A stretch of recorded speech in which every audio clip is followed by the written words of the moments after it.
This is the Pierre Berton Show. Bruce Lee, Mandarin Superstar, production 1892, a recording December 9th, 1971, in Hong Kong.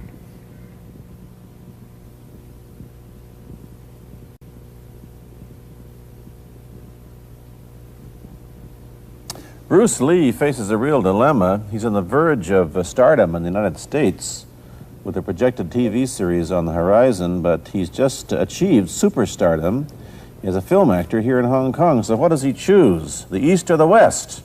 It's the kind of problem most budding movie actors would welcome. It's the Pierre Berton Show, the program that comes to you from the major capitals of the world. This edition comes to you from Hong Kong. And Pierre's guest is the man who taught karate, judo, and Chinese boxing to James Garner, Steve McQueen, Lee Marvin, and James Coburn.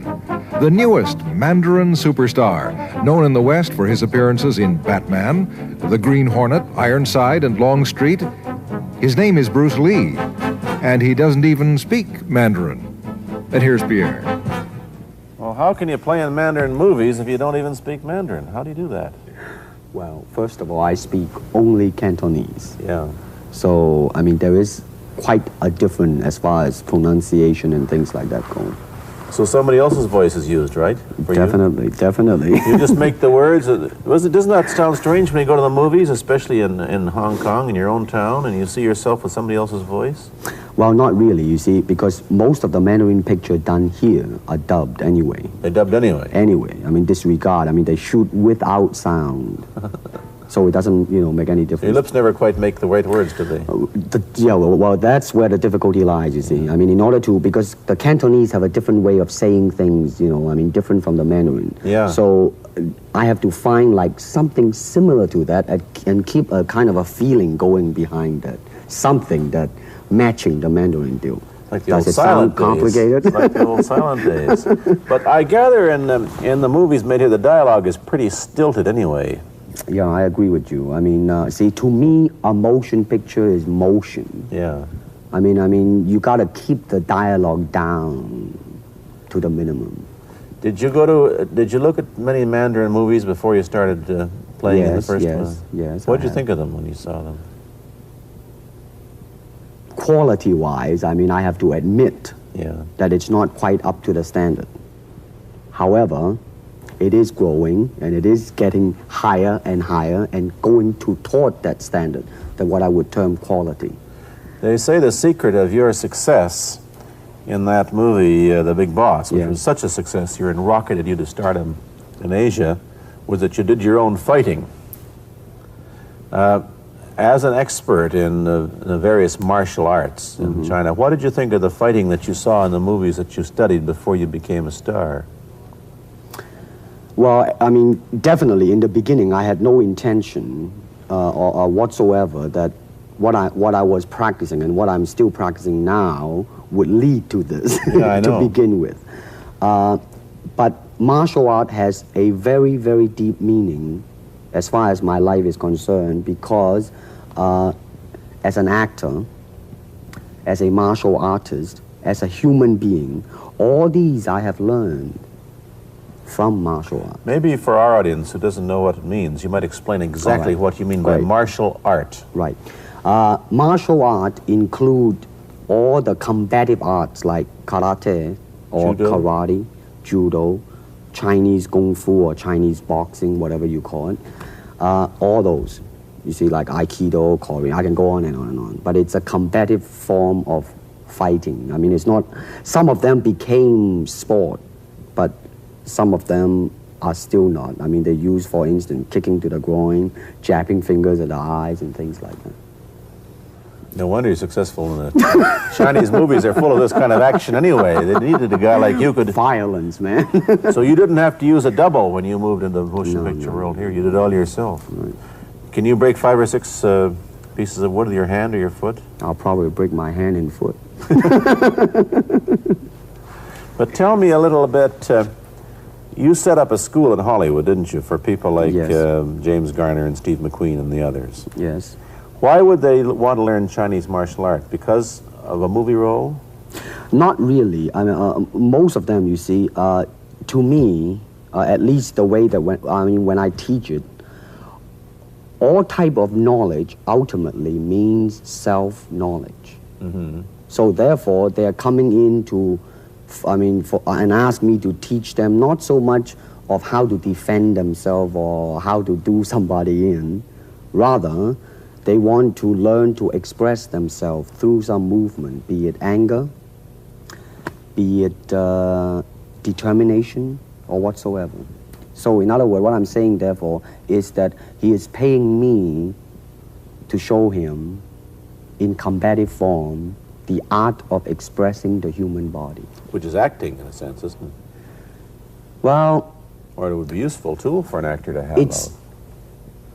it might sound too philosophical, but it's unacting acting or acting unacting, if you... You've lost me. I have, right? So what I'm saying, actually, you see, it's a combination of both. Here it is the natural instinct, and here is control. You are to combine the two in harmony. Not, if you have one to the extreme, you will be very unscientific. If you have another to the extreme, you become all of a sudden a mechanical man, no longer a human being. So it is a successful combination of both. So therefore, it is not only, so therefore it's not pure naturalness or unnaturalness. The ideal is unnatural naturalness or natural unnaturalness. Yin yang, eh? Right, man, that's it. One of your students, James Coburn, played in a movie called Iron Man Flint, in which he used karate. Is that what he learned from you? He learned it after. Oh, he went yeah. After he played in Iron Man. Right, right. You see, actually, I do not teach, karate, because I do not believe in styles anymore. I do not believe that there is such thing as like Chinese way of fighting or the Japanese way of fighting or whatever way of fighting, because unless human beings have 3 arms and 4 legs, we will have a different form of fighting. But basically, we have only 2 hands and 2 feet. So styles tends to not only separate man, because they have their own doctrines, and then the doctrine became the gospel truth, that you cannot change, But if you do not have styles, if you just say, well, here I am, as a human being, how can I express myself totally and completely? Now, that way, you won't create a style, because style is a crystallization, that way, it's a process of continuing growth. You talk about Chinese boxing. How does it differ from, say, our kind of boxing? Well, first, we use the feet. That's and then we use the elbow. And you use the thumb too? You name it, man. We use it all. You have to, you see, because, that is the expression of the human body. Everything, not just the hand. And when you're talking about combat, well, if it is a sport, now you're talking about something else. You have regulations, you have rules. But when you're talking about fighting as it is, no rules. With no rules. Not real fighting. Well, then, baby, you better train every part of your body. And when you do punch, now I'm leaning forward a little bit, hoping not to hurt any camera angle. You got to put the whole hip into it and snap it and get all your energy in there and make this into a weapon. I don't want to tangle you in any dark that right now. You came at me pretty fast there. What is the difference between Chinese boxing and what we see these young men doing at 8 o'clock every morning on the rooftops in the parks called shadow boxing, which they're always... Well, actually, you see, that is part of Chinese boxing. It is. There are so many schools, different Everybody schools. here seems to be, going like this all the time. Well, that's good. I'm very glad. I'm very glad to see that, because at least somebody is caring for their own body, right? Yeah. That's a good sign. Well, it's a kind of a slow form of exercise, which is called Tai Chi Chuan. I'm speaking Mandarin just now. Yeah. Cantonese, Tai Chi Chuan, okay? I see. And it's more of an exercise for the elderly, not so much for the young. Give me a demonstration. Show me. Can you do a little bit of it? Just so the hand-wise is very slow. Oh, is it? and you push it out, but all the time you are keeping the continuity going, bending, stretching, everything. You know, suppose, you know, I mean, you just keep it moving. It's like a ballet dancer there. Yeah, it is. I mean, to them, you see, the idea is running water never grows stale. So you got to just keep on flowing. Of all your students, famous, James Garner, Steve McQueen, Lee Marvin, James Coburn, Roman Polanski, which was the best, who adapted best to this Oriental form of exercise and defense? Well, depending, okay? Now, as a fighter, Steve McQueen, now, he is good in that department because that son of a gun got the toughness in him. Yeah. I mean, see it on the screen. I mean, he would say, all right, baby, here I am, man. Mm-hmm. You know, and he'll do it. Yeah. Now, James Coburn is a peace-loving man. Yeah, I met him. Right? I mean, you've met him. I mean, he's really, really nice. I mean, super mellow and all that. I mean, you know, I mean, now, he appreciates the philosophical part of it. Therefore, his understanding of it is deeper than Steve. So it's really hard to say. You see what I'm saying now? I see. I mean, it's different. So that's, I mean, depending on what you see in it. Interesting that we don't, in our world, and haven't since the days of the Greeks who did, combine philosophy and art with sport. But quite clearly, the Oriental attitude is that the three are facets of the same things. Man, listen, you see, really, to me, okay, to me, ultimately, martial art means honestly expressing yourself. Now, it is very difficult to do. I mean, it is easy for me to put on a show and be cocky and be flooded with a cocky feeling and then feel like pretty cool and all that. Or I can make all kinds of phony things, you see what I mean, blinded by it. Or I can show you some really fancy movement. But to express oneself honestly, not lying to oneself, and to express myself honestly, now that, my friend, is very hard to do. And you have to train. You have to keep your reflexes so that when you want it, it's there. When you want to move, you're moving. And when you move, you are determined to move. Not taking 1 inch, not anything less than that. If I want to punch, I'm going to do it, man, and I'm going to do it, you see. So, I mean, so that is the type of thing you have to train yourself into it, to become one with the, you think? Yeah, this is very un-Western, this attitude. I want to ask you about your movie and TV career, but first we'll take a break. Then I'll be back with Bruce Lee. I've been talking to Bruce Lee mainly about the Chinese martial arts, which include things like Chinese boxing, karate, and judo, which is what he taught when he was in Hollywood. After he left the University of Washington, where he studied, of all things, philosophy, if you can believe that.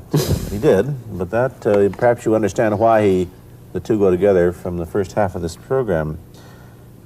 And you can perhaps understand how he got into films. He knew a lot of actors, but I'm told that you got the job on the Green Hornet, where you played Cato the chauffeur, mainly because you're the only Chinese-looking guy who could pronounce the name of the leading character, Britt Reed. I meant that as a joke, of course. And it's a heck of a name, man. Yeah. I mean, every time I said it at that time, I was super conscious. I mean, really now, that's another interesting thing, huh? Let's say if you learn to speak Chinese. Yeah. And it's very, I mean, it's not difficult to learn and speak the word. The hard thing, the difficult thing, it's behind what is the meaning, what brought on the expression and feelings behind those words. Like when I first arrived in the United States, and I look at a Caucasian, and I really would not know whether he was putting me on or is he really angry, because we have different way of reacting to it. See, those are the difficult things, you see. It's almost as if you came upon a strange race where a smile didn't mean what it does to us. In fact, a smile doesn't always mean the same, does it? Of course not. Yeah, I just thought of that. Tell me about the big break when you played in Longstreet. I must tell the audience that Bruce Lee had a bit part or a supporting role in the Longstreet series, and this had an enormous effect on the audience. What was it? Well, you see, the title of that particular episode of Longstreet is called The Way of the Intercepting Fist. Now, I think the successful ingredient in it was because I was being Bruce Lee. Yourself. Myself, right.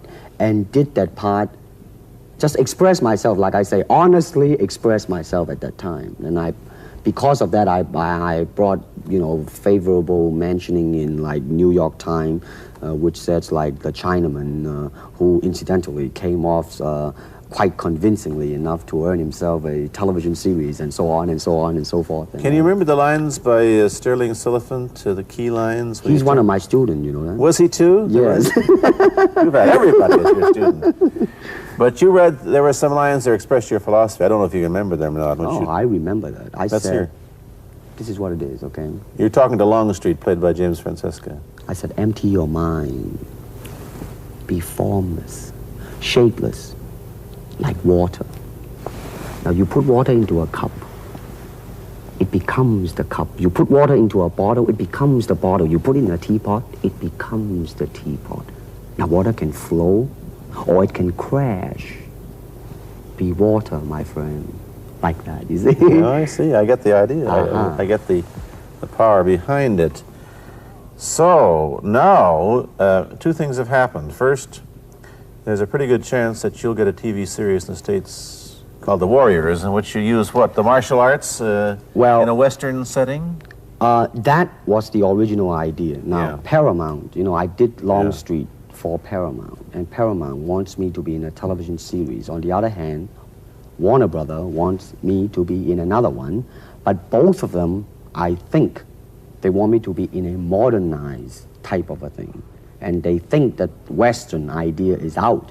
Whereas you want to do the Western, eh? I want, because you see, I mean, how else can you justify all these punching and kicking and violence except in that period of the West? I mean, in nowadays, I mean, you don't go around on the street kicking people or punching people. Because if you do, that's it. I mean, I don't care how good you are, But this is true also of the Chinese dramas, which are mainly costume dramas. And they're all full of blood and gore over here. You mean here? Yeah. Well, unfortunately, you see, I hope that the picture I am in would either explain why the violence was done, whether right or wrong or whatnot. But unfortunately, pictures, most of them here, are done mainly just for the sake of violence. You know what I mean? Like, fighting for 30 minutes, get stabbed 50 times. And well, I'm fascinated. Let me give you your microphone back. I'm fascinated that you came back. I am a martial artist. You came back to Hong Kong on the verge of success in Hollywood and full of it. And suddenly, on the strength of one picture, you become a superstar. Everybody knows you. You have to change your phone number. You get mobbed in the streets. Now, what are you going to do? Are you going to be able to live in both worlds? Are you going to be a superstar here, or one in the States, or both? Well, let me say this. First of all, the word superstar really turned me off, and I'll tell you why. Because the word star, man, it's an illusion. It's something what the public calls you. You should look upon oneself as an actor, man. I mean, you would be very pleased if somebody say, hey, man, you are a super actor. It is much better than, superstar. Yeah, therefore, you've got to admit that you are a superstar. You're not going to, if you're going to give me the truth. I'm honestly saying this, okay? Yes, I have been very successful. Yeah. Okay? But I think the word star I do not look upon myself as a star. I really don't. I mean, believe me, man, when I say it. I mean, I'm not saying it because what are you going to do? Let's get back to the question. Okay. Are you going to stay in Hong Kong and be famous? Or are you going to go to the United States and be famous? Or are you going to try and eat your cake and have it too? I am going to do both because, you see, I have already made up my mind that in the United States, I think something about the Oriental, the true Oriental should be shown. Hollywood sure as heck hasn't. You better believe it, man. I mean, it's always that pigtail and bouncing around, chop, with the eyes slant and all that. And I think that's very, very out of Is it true that you were the first job you had was being cast as Charlie Chan's number one boy? Yeah, number one son, yeah. No, they never made a movie. No. They were going to make it into like a new Chinese James Bond type of a thing. Now that, you know, the old man Chan is dead, Charlie is dead, and his son is carrying on. But they didn't do that. No. Batman came along, you see, because, and then everything was started to be going into that, you know, that kind of which you were in. But by the way, I did a really terrible job in that, I have to say. Really? You didn't like yourself? I didn't see it. Let me ask you, however, about the problems that you face as a Chinese hero in an American series. Have people come up in the industry and said, well, we don't know how the audience are going to take a non-American? Well, such question has been raised. In fact, it is being discussed, and that is why The Warrior is not going to be on. I see. You see, because unfortunately, such thing does exist in this world, you see, like, I don't know, certain part of the country, right? Where, like, they think that business-wise, it's a risk. And I don't blame them, I mean, in the same way, it's like in Hong Kong, if a foreigner come and became a star, if I were the man with the money, I probably would have my own worry of whether or not the acceptance would be there. But that's all right, because if you honestly express yourself, it doesn't matter, see? Because are you, how about the other side of the coin? Is it possible that you are, I mean, you're fairly hip and fairly Americanized. Are you too Western for Oriental audiences, do you think? Oh, man, like, how? I have been criticized for that. You have, eh? Oh, yes, definitely. So. Well, let me say this. When I do the Chinese film, I'll try my best not to be as American as I, you know, have been adjusted to for the last 12 years in the States. But when I go back to the States, it seems to be the other way around. You know what I mean? You're too exotic, eh? Yeah, man. I mean, they're trying to get me to do too many things that are really for the sake of being exotic. You understand what I'm trying to say? Oh, sure. So it's really, I mean, it's when you live in both worlds, it brings its problems as well as its advantages, and you've got both. Time to go to a commercial. I'll be back in a moment with Bruce Lee. Let me ask you whether the change in attitude on the part of the Nixon administration towards China has helped your chances of starring in an American TV series. Well, first of all, this happened before that. Yeah. But I do think that things of Chinese will be quite interesting for the next few years. I mean, not that I'm politically, you know, inclining toward anything. You know, I understand that. I'm just wondering. But I mean, once the opening of China, you know, I mean, that it will bring more understanding. Yeah. More things that are, hey, like different, you know? And maybe in the contrast of comparison, some new thing might grow. So therefore, I mean, it's a very rich period to be in. I mean, like if I were born, let's say, 40 years ago. Yeah. If I have a thought in my mind, I said, boy, I'm gonna star in a movie or star in a television series in America. Well, that might be a vague dream, but I think right now, maybe, man. You still think of yourself Chinese, or do you ever think of yourself as North American? You know what I want to think of myself? As a human being. Because, I mean, I don't want to sound like, you know, as Confucius say, but under the sky, under the heaven, man, there is but one family. It just so happened, man, that people are different. Okay, we got to go. Thank you, Bruce Lee, for coming here. Thank you for watching. Thank you. You've been watching Bruce Lee on The Pierre Berton Show, a half-hour program of conversation, opinion, and debate. This is Bernard Cowan speaking.